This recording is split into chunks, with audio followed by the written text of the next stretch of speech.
घेऊन मला इथे पाठवलं आणि हे फक्त आणि फक्त PCMC तर्फे झालं, कारण की माझे वडील ड्रायव्हर असल्यामुळे मला शिकवू नव्हते शकत। त्यानंतर मी परीक्षा इंटरव्ह्यू पार करून या कोर्समध्ये निवडले गेले। मी या योजनेचा योग्य वापर करून 2 वर्षानंतर स्वतंत्र व कुणावर न अवलंबून राहता माझे जीवन जगणार।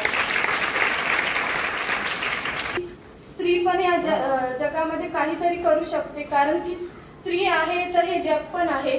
स्त्रीशिवाय घर पण नाही चालत ना, काहीच नाही। धन्यवाद PCMC।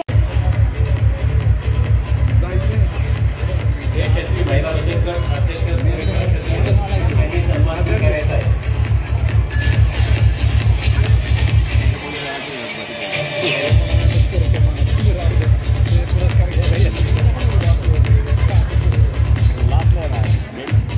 त्यानंतर नवी दिशाचे बचत गट आहे, सावित्रीबाई फुले महिला बचत गट अध्यक्ष रेखा